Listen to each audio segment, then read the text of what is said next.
Welcome to the Fighting Dementia Podcast, a helpful resource for families facing dementia. Hey everyone, and welcome to episode 4 of the Fighting Dementia Podcast. I'm here with Fran, who many of you will know from episode 3, and we've invited Fran to be our co-host, so welcome, Fran. Thank you. So the first few episodes we were really finding our feet with what we wanted to do with the podcast, and we're really trying to focus on the aspects of living well with dementia, stuff to do with prevention and preventing disease, and also any innovations and things that are coming to help people and families that are going through the journey of being diagnosed with dementia. And basically Fran is basically an embodiment of living well with dementia, so we thought who better to come and help us host than Fran. So really delighted to have you here. Thank you for inviting me. It's been, what can I say, I would never have done this before, but it's so important to me to make sure that people are aware of what dementia is, Alzheimer's, any form of dementia, and how we deal with it, and what we've got in place to help us deal with it. And that's what's been important. So I'm enjoying this. I'm enjoying doing it. Yeah, well, I think you're an inspiration, and you know, unlike others that we've heard who can really ignore sort of symptoms of cognitive decline or maybe early symptoms of dementia, and you think, oh, I'm just getting old or whatever. You really embraced it, and I think that's obviously led to you approaching the disease and living with it in a totally different way to maybe others do. Yeah. And I think that's inspirational, and that's why we wanted to have you come and host. Thank you.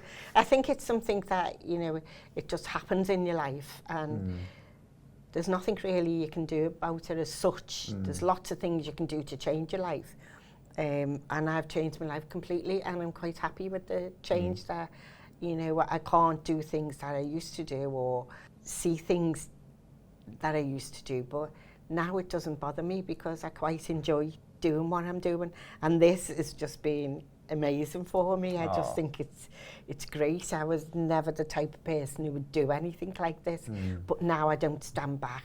I just do what I think's best, and I do it for other people as well, to see that yes, we have got dementia, yes, we have got Alzheimer's, we've got cognitive, you know, things are going wrong with our brain and our body, but we can live alongside that. We can bring it with us every day and just live alongside it and try and make it the best that we can out of it. Absolutely, yeah. Initially, after the shock of it, for some people, you know, it takes a while for people to get their head around the fact that they've got something like this, and it has an impact on everybody, not just them. Yeah. So of course. It's just, to me, it's been a new way of living and something that I've accepted, and I just get on with it every day. Not saying every day is great, some days aren't good, and sometimes aren't good, but I just think, right, pull your socks up, get out there, and do what you do. Well, thanks for joining us, Fran. And today we're really You're welcome. excited. Thank you for inviting me. Oh, it's our pleasure, honestly. And today we're really excited to have Nicole with us, who's from the British Gymnastics Foundation, and she's going to be telling us all about her programme, Love to Move, which we both did a couple of weeks ago. Sedgemoor, So, hope you enjoy it. It's brilliant, And if you want to follow us on the podcast, then please do head over to the website, fightingdementiapodcast.com, and you can subscribe there, and we'll email you when new episodes launch and with any other things that we learn. So yeah, thanks.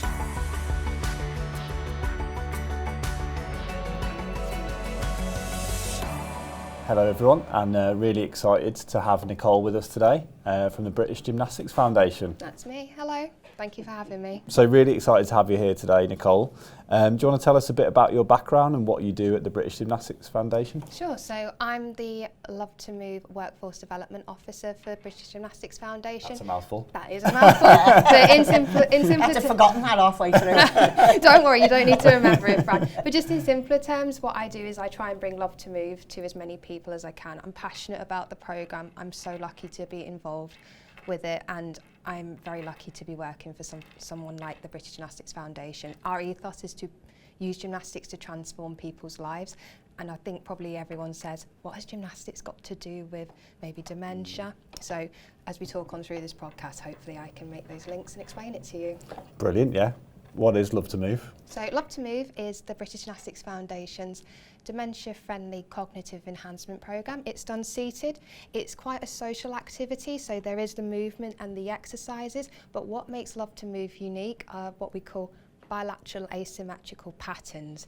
So these are movements, and I'll give you a demonstration in a bit. I know you're both game for that. So We'll all do it. Yes. Yeah, absolutely. Why So not? it's where one side of the body is working a movement and then the other side of the body is doing something different. Then when these messages cross over in the brain, it has a really good effect on your cognition. What we also do with Love to Move is we use age-appropriate music and activities. So we've got 40s, 50s, 60s, 70s, all the way up to 90s playlists of music, which I know for people living with dementia, it's a great way to get people engaged and moving. I know you came to Sedgemoor, a I group did. that I attend for young onset dementia. And that's a young onset dementia at present isn't really looked at in the same way as people who are older who have dementia. And I felt when we went into the meeting, into our day, our session type of thing, I don't know what you call it now, what do you call it? Demonstration? Demonstration, there you go, yeah. Our demonstration. I had my son with me and it was quite packed, wasn't it, with all the people that go quite often, all different age groups, all, you know, and I just found it so funny because I don't have any sense of direction. And when it comes to my brain, it just doesn't click in these days. But my son and I were, he was worse than me. And but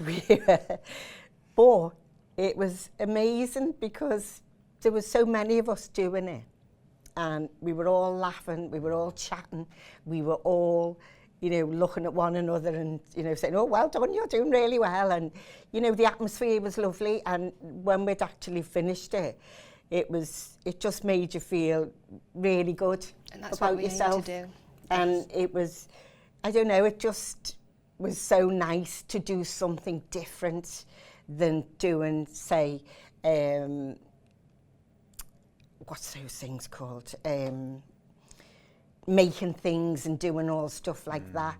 This was just a good laugh, a good sense of where you are, and it made me realise where I'm up to. And I'm sure a lot of other people there as well felt, oh, well, I can do that, so that's good, you know, because we were all having a go whether we thought we were doing it properly or not. Yeah. So it was just, I really enjoyed it, and I think glad you did. the group enjoyed it as well. So I think what you're doing is good, because it just does, it makes us feel, well, you know, oh, I'm okay, you know, I'm not doing that bad, it's really good. And, you know, it was sociable as well, and so it was lovely, so thank you. Oh, you're welcome. Well, that's a key part of Love to Move. So you've got the physical aspect, if you like, and it's based on gymnastics activities. When we think gymnastics, we think young people or what we see on the TV, where actually gymnastics is, the elements of it is for everybody. So your coordination, your strength, your core control, your balance. So that's something we can bring to everybody. And actually what you're describing holistically, it's a community aspect, it's fun, it's engaging. And Love to Move, even though we say it's about movement, actually it's about engagement.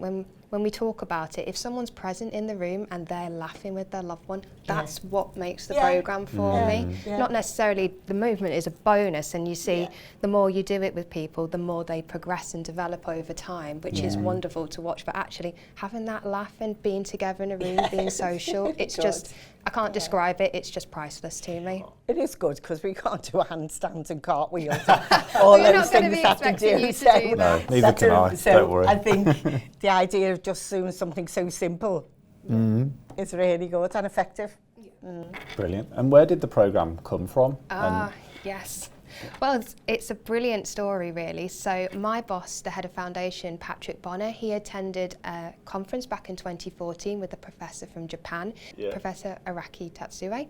And what he had done in Japan is he developed a seated cognitive enhancement exercise program for people living with dementia. And after the 12-week study, which was in collaboration with the South Korea research centres as well, they found it benefited those taking part. It was that successful. It was state funded in every care home in Japan for 1 week. Oh, right. So this is where the research came from, and Patrick's listening to this and he's thinking this is something that the UK would benefit from. So after speaking with the professor, what we found was actually this would be great in the UK, but it needs to be culturally adapted for a UK audience. Yeah. That's when Patrick approached, and I love her to pieces, and Kim, I hope you're watching this because I sing your praises. Kim Hall was the lead deliverer who developed Love to Move, and she did this over a period of 3 years. It was funded by Age UK that also monitored the programme as well. So she went into 2 care homes and a community session, and she started building this Love to Move programme. So taking the bilateral asymmetrical patterns from the Japanese research, but then combine it into something that was culturally appropriate for the UK. Yeah. So the music, the activities we do, hand clapping patterns, because that's something that is partner work and is a lot of fun, and just things like that. And what they found from the Age UK research is the benefits for those people living in a care home. Hazel, who one of our awards is named after, she was in her room for 2 years and she wouldn't come out, and Love to Move brought her back out of her room and into the group. Wow. It's brilliant. And she began feeding herself again using her hands. It's stories like that that really build what we do. And so I was very lucky to be one of the first cohorts to go and work with Kim, work for the foundation, and my job was then to bring it up to Liverpool. And watching Kim, I cannot describe it, the way she works with people. She's so empathetic and she understands, and she is just fantastic. I think what you're saying is right, because the fact that when you have dementia and Alzheimer's, people don't seem to think that you have a physical problem as well as a mental problem, as to say, because you do. Your bounce goes, your muscles waste. There's lots of different things that happen to you physically that people don't see. And for me to stand up in a gym, I just couldn't do that. And I know there's a lot of other people who couldn't do it. Yes. So the idea of just sitting there and doing it it's great. And as I said to you before, since I went and done that a few weeks, well, it was a month ago now, wasn't it, about 3 or 4 weeks ago, I've kept up with doing, because I'm just sitting on the couch doing it, or sitting on the chair. When I go to the, I have my lunch or something, I'm sitting on the chair, and it's so much easier for me, and I don't have to worry about falling over or doing anything like that, which normally with a lot of people who have this, as I say, they tend to fall, they tend to walk a different way, they can't put pressure on their limbs and things like that. So it's good. Good, And what you're describing, Fran, and I always say Love to Move is practical. I always ask everyone to do a demonstration. So for those of you that are watching, you can join in. Those of you that are driving, please keep your hands on the steering wheel. So we're going to have a try to do. So we can have a little go together. One of the exercises that you can do, I was saying to Leon, you could do while waiting for a cup of tea. You can do it on the sofa. Something really simple that everyone can get involved in. I do between the adverts. There you go. That's it. Brilliant, Fran. So what I'd like you to do with one hand is you can draw a line. Okay. And then with the other hand, I'd like you to draw a triangle that's going down, out, and then up. That's it. Now the trick to this... I have to stop. So the trick to this one is if you count to 6, your fingers will start and finish at the top. So I'll do it nice and slow. Mirroring is a great way to do it. Here we go. Ready? 1, 2, 3, and then 4, 5, and then 6. I'm not very good. We'll try it on the other side as well, because depending on whether you're right or left hand dominant, one side of your brain is going to be stronger to do these movements. So hands up, we're going to go 1, 2, 3, that's it, 4, 5, that one's and that side's 6. Better, That side's better for you, Leon. Yeah. I had a stroke a while ago, so about a year ago now, or longer than that. It was due to what's going on, and I can't do that as much now.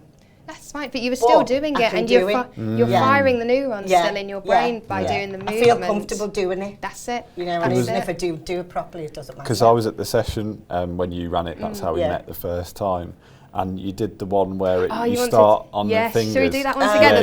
That's another nice one we could do together. Because I've been practicing that because I couldn't do it in the session. Yeah, and I was don't you? Yeah. And I was like, been practicing. So this one, I forgot about that. Yeah, this one's great for your fine motor skills. So what we're trying to do with your hands here is work on your flexibility, dexterity and coordination of your fingers and hands. This is important because as dementia progresses, some people can lose the ability to hold something like a knife and fork or even a cup. So these are really great movements to keep your hands going. Yeah. So the idea of this one, again, keep your hands on the steering wheel if you're driving.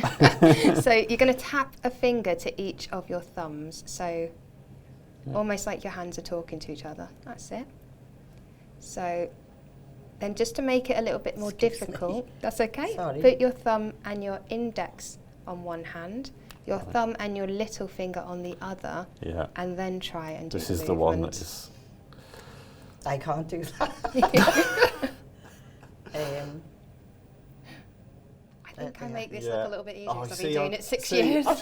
So don't worry if this is your first time trying it. I've been practicing that and I've still ended up there, even though it's supposed to be opposite. Yeah. Yeah. I see. See, all these movements are challenging. Yeah, all these movements are challenging your brain. Have you had a test? See, all these movements are challenging your brain, and they're great for everyone to get involved in. So, you know, but we had a laugh. We did. And that's the idea. So, those people that maybe can't do this action anymore, I would just break it down a little bit and just work on opening and closing the hands. So, there's lots of different ways we work, and it is just a privilege just seeing when you see someone get it and they get really excited because they've been practicing, because it does take, if you do it once a week, it does take 12 weeks as a minimum to start seeing results. Yeah, because I've practiced at least 3 only or on 4 4 times. And I know. I have to keep doing it. But it is interesting, isn't it? Like, you would think that that would be quite a simple thing to do. Yes, but it's a complex movement but it's actually quite difficult for anyone to do it. Yeah. So that's why it is like brain training, I guess, isn't it? Yeah, that's the way I see it. But as we say, we invite people to do this. We don't want someone to feel like they have to. And the fact that you liked it and you had a laugh with it, that's perfect. That's what we want with Love to Move. I was laughing more at my son. You practice it for Christmas, and you can have a like a Love to Move exercise off and see who can do it. He got it in the end. Yeah. And you mentioned a bit of the science behind the programme and the activities. Is there any other science that's behind, like? So the idea behind doing these really complex movement patterns is that when you're living with dementia, parts of maybe the neural pathways are blocked due to the plaques. So what we're trying to do is try and open a new pathway, if you like, because there's so many in your brain. That's the idea, and that's called cognitive reserve. So the more you do this, the more neurons that you activate. Hopefully, you know, we're never going to cure dementia, unfortunately, but what we'd like people to have is that independence for as long as possible, be able to keep those skills for as long as they can, and that's what we aim to do with the programme. So that's the main sort of science behind it, and I suppose a lot of it comes from us talking to yourself, Fran and Leon, about it. It's the stories we hear. Just my example there of Hazel, where Kim worked with Hazel for those years. I've got my own stories of people who've told me that they benefit from the programme, and they've seen it in their loved one living with dementia, because it is an activity that loved ones and people with dementia can do together. And your son Fran, there you go, that's a perfect example. I'd rather do something physically than do something, you know, like try and do a crossword or try and do something, because that frustrates me more. At least if I'm doing something physically, I'm seeing some benefits with the exercises that I'm doing and things. But whereas if I'm trying to do a crossword or something like that, I cannot get to the other side of the clue, and I cannot do that. So I'm looking at that and I can see it, and it frustrates me. Whereas if I'm doing the exercises, I find it quite funny in lots of ways, and it just makes me laugh, and then I'll have another go. It doesn't make me feel as bad as when I can't do something like follow a recipe or do something like that. And it makes me feel much better. Yeah, good, because what we do at the British Gymnastics Foundation, we've got trained deliverers. I'll touch on this a little bit more, but we aim to work. So what I did with you, Fran, I turned and you were able to mirror me. Yeah. So that helps Yeah. then fire your mirror neurons Yeah. to then join in. And we do lots of one-to-one work. So we might go up to someone, can I hold your hands? And I'll Yeah. physically take them through the movement. And that's how some people, like me, That's good, that's yeah. how I learn best. So those are the kind of things we can do for people. Carers can do it as well, can't they? To Absolutely. help them, yeah. Yeah. Is that part of how like the legacy of the programme and going into care homes? Do you work with carers and sort of... We've worked with a whole range of people. It's been absolutely fantastic. So after Kim's initial pilot, if you like, we then said, right, we need to set up a training course to teach other people to do this, and that's exactly what we've done. So we run an online training course. We do a little bit of face-to-face as well, but since COVID, I suppose it's better because from going online, I was telling you this earlier, Leon, we've got people from across the world accessing Love to Move. A lady in the USA, in New Zealand, in Malaysia coming to join on, and that's just been incredible. So we train the deliverers how to do the programme, and then they can deliver it into their environment and then tailor it to the people that they're working with. So here in Liverpool, we are so lucky. We've got 3 members of the Chinese Wellbeing that we were involved in a project with, and they deliver it to the Cantonese-speaking community, and with the cultural adaptations as well. Yeah, because culture-wise, some people don't recognise dementia. Yes. Do they? In some cultures, and they just look after their mum or their dad or whoever it is. Some languages don't have a word for dementia. No, no, they don't. Yeah, I've come across that quite often in things that I've been to or seen, or there's so many cultures that just won't I even look at the idea of the fact that whoever it is has got dementia or Alzheimer's. So what they're doing is education and training and things like that. That's right, so it's been brilliant, just that project. I the really DAA enjoyed. are doing something like that, aren't Yes, they? the Dementia Action Alliance a lot here. of communities, yeah. Brilliant. And how often would you recommend, doing this type of activity if you do have, dementia or you've been diagnosed? Or So we say once a week would be great, but you can do it as often as you'd like, as much as your body will allow you to. Yeah. Quite a few of our classes are fortnightly or monthly, unfortunately, due to limiting restrictions with access to venues, but once a week would be the minimum. But what's quite nice is we do have the 1940s version that we did in COVID available on YouTube. So there you go. if you want to go and have a little look, the music might not be to your taste because it was developed in the pilot, so we have updated the music. But you know what, the exercises are all there. Go and have a little go. Have a try, because we had videos sent to us during COVID of loved ones filming people living with dementia, having a go, joining in with Kim, because Kim's so engaging when she delivers. Brilliant. And ideally more often. More often, some people if do you it can. daily. I think at Sedgemoor, because they've got 3 of their people trained, they do it daily as well. I think you're more aware, the more aware you are of it, the better it'll get. Yeah. And I think what's concerning as well is that there's a lot of people out there who aren't diagnosed.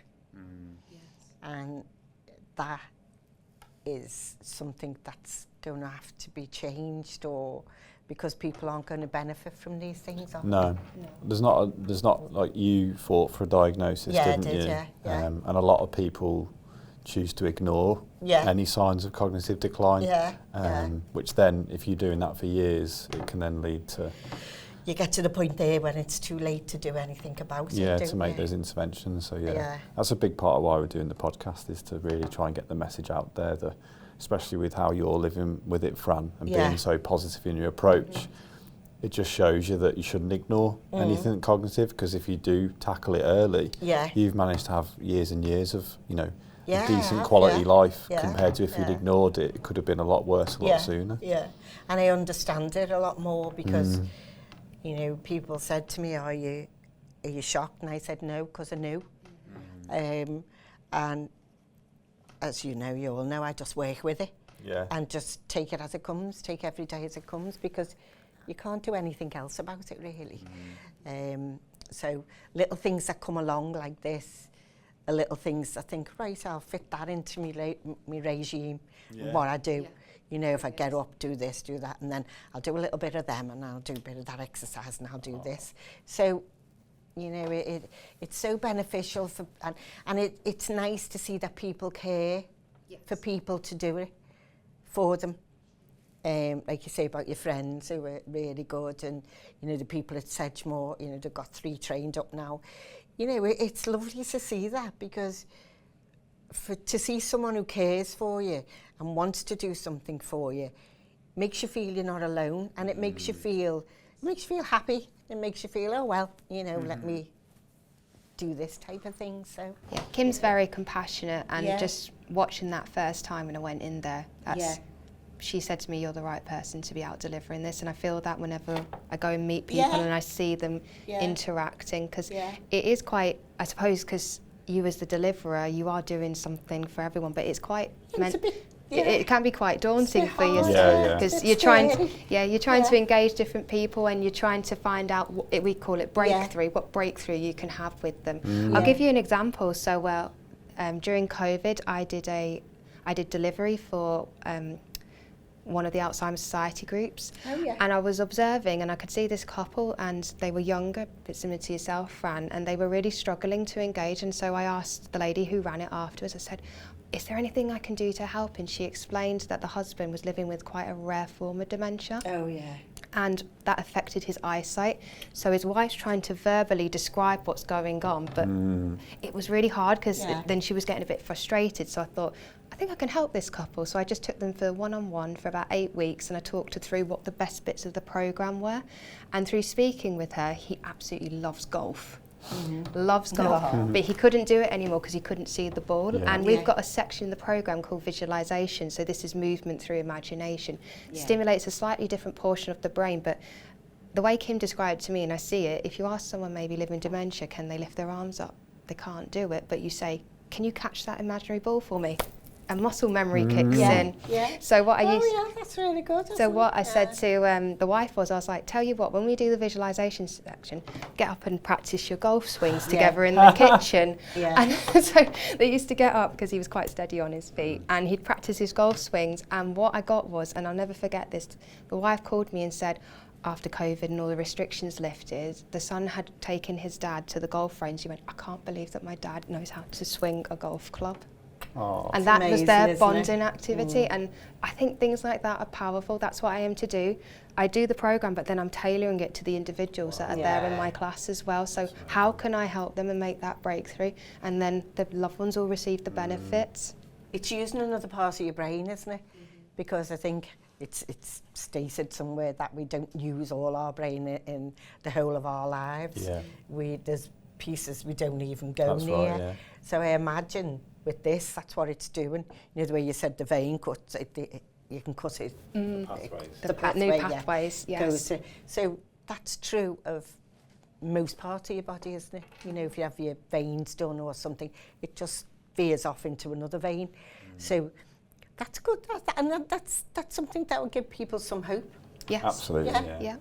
I've been so lucky. I've worked in care homes with people on the advanced dementia units, end of life, and they connect with us. You know, when we're delivering, we find some way of connecting with them. It's powerful, and it is a privilege to be a deliverer. It you is, know, it's a privilege to work with people like yourself, Fran, and it's not something I take for granted. Well, you're a celebrity now, so yes, you should be privileged. It was said in this year from the Lancet in America, which is like a research publication, that they reckon 50% of dementias are preventable. What would you recommend to people who are interested in reducing their risk? Like we've got our other co-host Stephen, both his parents got dementia, so he started to look into, you know, how can I prevent dementia? So from your knowledge and perspective, what do you think people that are interested in that side could think about? That's a really interesting question, because I'm not medically trained. It's only from what I've observed. I think community is a big aspect. I think finding a community group and linking in is probably the first step, because quite a lot of carers, when they come to my session, they'll say, oh, he won't join in, he won't do it with you. And I'm like, that's fine. That's absolutely fine. It's baby steps I want to take with people sometimes, because it can be daunting coming to a new space. And if you're living with dementia and you're not familiar with the people you're working with or you're communicating with. So I think community is one. So in my care home, I had a lady who would sit at her desk in a wheelchair, and she refused to join Love to Move. I'd come in every day, would you like to join in? She'd give me a no. But then what I was noticing, because I've got that eye, I'm watching her really, she was joining. Yes, that's it. She was joining at her table, and she was doing the sticks and triangles, she was doing the finger taps. And then when I went over to say, oh, how's that going? I'm not doing anything, you know, as if I wasn't watching. But then gradually, what I did was, one week I said, can I turn your chair so you're facing the group? Yeah, that was fine. And then started to bring her wheelchair closer and closer. It took about 3 months, and then there she is joining in the circle.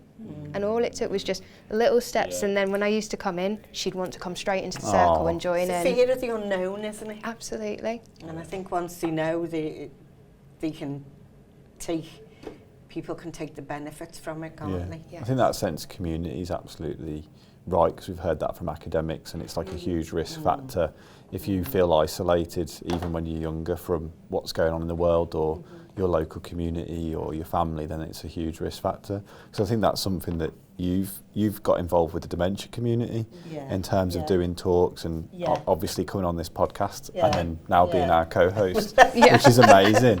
But I think those things and having that, and you're really close with your family and your group of friends that we went to visit the other day, that's been really important for you, hasn't it? Sort of keeping all that going. I wouldn't change anything really, the way I am and the way it goes. I don't think about, why me, what happened to me. I don't even think like that. I just think, just do what you're doing and enjoy what you're doing. The things that you can't do, you can't do. So just try and accept it. I know it's difficult for some people, and just move on with it and get things, see things that are beneficial to you. Some people don't like doing some things that are given to make your brain work better. People just don't like them. They have no interest in them.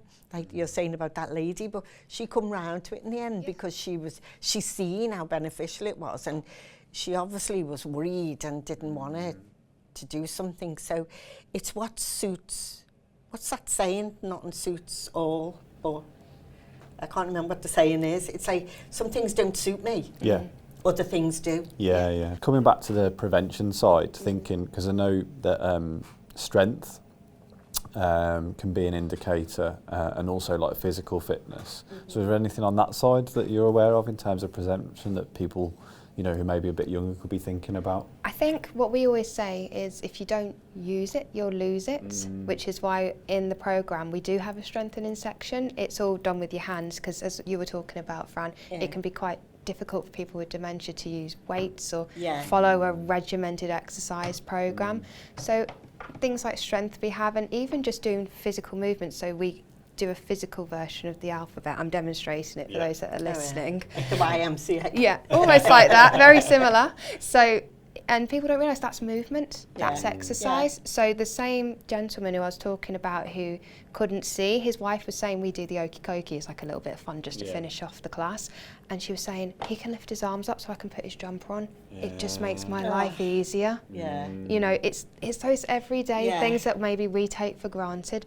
Holding a knife and fork, being able to feed yourself, being able to dress yourself, those are the kind of things we're hoping that by taking part and joining in, those people will be able to keep those skills, or maybe redo them again with what they can do, which would be absolutely brilliant.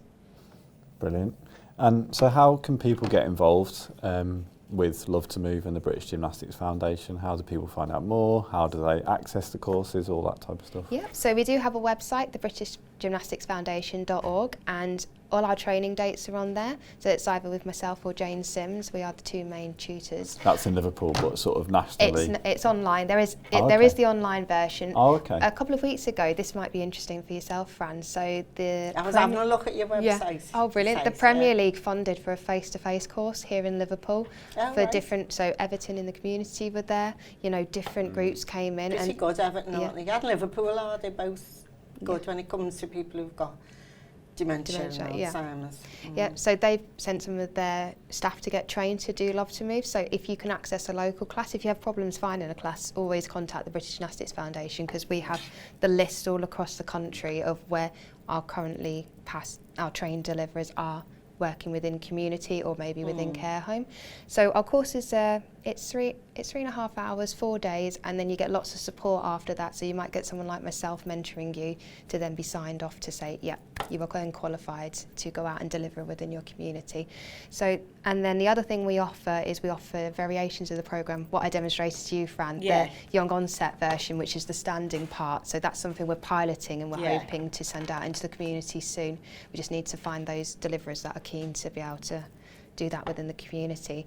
You've got our Facebook page, and we put up regular updates with what we're doing, where it's going on in the country, for example, our Instagram and YouTube, As I said earlier, YouTube, there's a couple of classes up there. Go and have a little watch and join in if you're not sure. But if you need any help, that's what we're here, the British Gymnastics Foundation. Brilliant. And there's a regular online classes that people could just join? Yes, so we do have the young onset version, which is every Tuesday, so that might be of interest to people. Just get in contact with the foundation if you want more details, but we are hoping that will be a face-to-face, because online's been brilliant during COVID, and for those people that are housebound and can't get out, that's why a lot of our deliverers still run those classes, which is perfect. But I do think face-to-face still has that lovely social interaction for those people who can. Do you go into the NHS at all? Because the NHS in the new plans is around about doing things like this, but I'd never heard about it. I know it's only very new, but even so, when I've done things, talks and things, I haven't heard about this type of programme. So I think it needs to get into the NHS, because actually I read something that within the government, and that they're not now looking at people getting diagnosed with dementia or Alzheimer's. They're not looking at them statistics anymore. So the NHS are going to have to do more for the patients who are coming through. Yeah. We have had dementia. And they're very good, and you know, there is some areas where they're absolutely spot on with it all. Yeah, it's other areas of the country. We had staff from the NHS specialising in dementia coming on our training course, and they have gone on to wards. Kim did a pilot on the ward with very advanced dementia, just to get patients moving again. Even if they're in their bed and they're bed bound, they can still do bits with their hands, bits with their feet.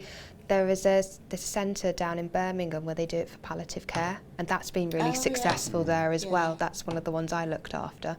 So it is there, it's just finding the places in the country that have been able to access our programme.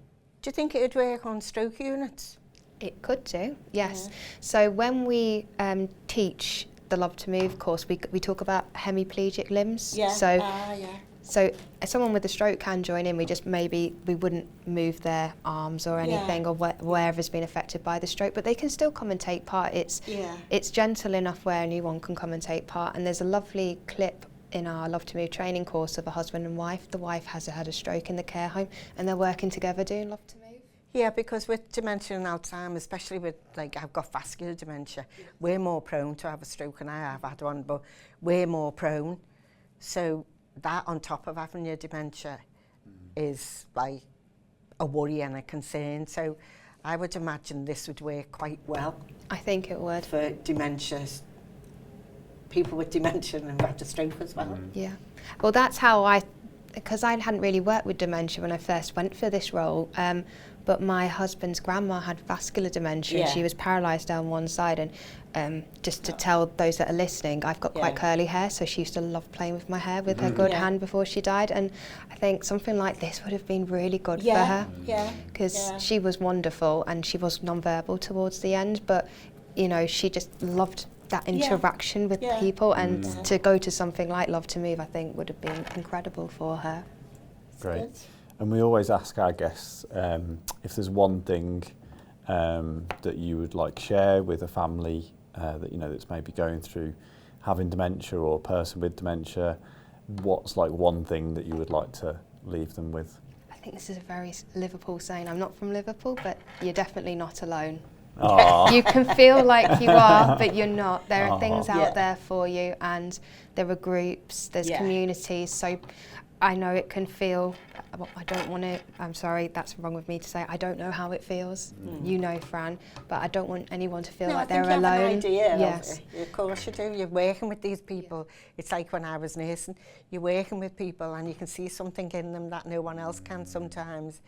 And I think, you know, you will see people, and you do see people who you know that are lonely, or like that couple you were talking about. You knew they were on their own, you know, and they couldn't sort of get their head around it, and they didn't know how to do it yet. Now he's putting his hands up and he's going to the golf course and stuff like that. I think when you're in a caring profession, you're emotionally intelligent enough to see these things, and that's, I think you are doing that. It's not just me, there's so many deliverers across the country. We've is, trained over 1,000 since Wow. since 2019, so that is hopefully many more people we're reaching, especially those people maybe that most are in need of something like Love to Move and the benefits it can bring. I mean, I've got so many stories, so if anyone ever wants to get in contact, or just when you have a look on our website, just you'll see people's stories, and that is what's most impactful. But you are definitely not alone. You know, I've had people referred into my class, what you're talking about, from the NHS, from the Dementia Care Navigator system we've got here in Liverpool, and that's brilliant. Someone's referred into my class, and as I say, come and have a try. If it's not for you, that's absolutely fine. Have that cup of tea and biscuit, just watch what's going on. You don't have to get involved in the exercise. It might be the first week they don't, the second week they come over. Making you do something, even just sitting there watching, isn't it? Yeah. And other carers are linking in to each other, so then they can build groups. You know, it is a powerful thing. Brilliant. It's definitely something that I have to shout about, because it's just a privilege. Well, you're doing a good job. No, you're doing it's really inspirational what you're doing and what the whole foundation is doing, really. Yeah, thank you. Yeah, thanks for coming in. Thank you very much for your time. Thank you.